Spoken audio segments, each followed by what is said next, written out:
Aujourd'hui, tout le monde est pressé. On veut réussir vite, gagner vite, changer de vie rapidement. Mais la vie ne suit pas notre impatience. Et la sagesse africaine nous rappelle une vérité simple. Aller vite ne veut pas dire aller loin. Comme le dit le proverbe, celui qui se presse ne va pas plus loin que celui qui marche lentement. Se presser donne l'illusion d'avancer. On bouge, on s'agite, on fait beaucoup de choses, mais avancer vraiment demande direction, patience et constance. L'homme pressé se fatigue vite, brûle son énergie et abandonne souvent, tandis que l'homme patient avance moins vite, mais ne s'arrête pas.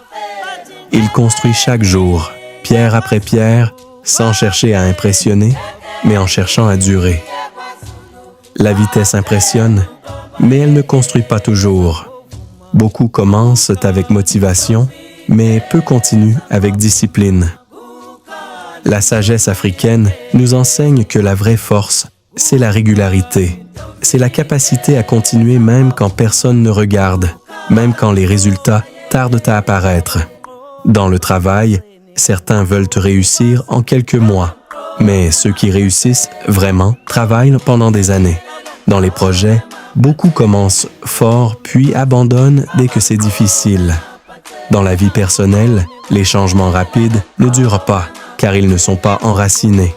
Ce proverbe nous rappelle que ce qui dure prend du temps, que la solidité vient de la répétition et que la constance bat toujours la précipitation.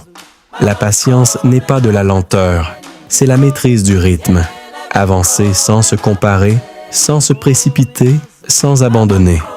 La sagesse africaine valorise celui qui continue, même lentement, car il sait que chaque pas compte. Alors pose-toi cette question. Dans ta vie aujourd'hui, es-tu pressé ou constant? Souviens-toi, mieux vaut avancer lentement que s'arrêter rapidement, mieux vaut construire doucement que détruire dans la précipitation. Si ce message t'a parlé, like la vidéo, partage-la et écris en commentaire. Es-tu pressé ou patient?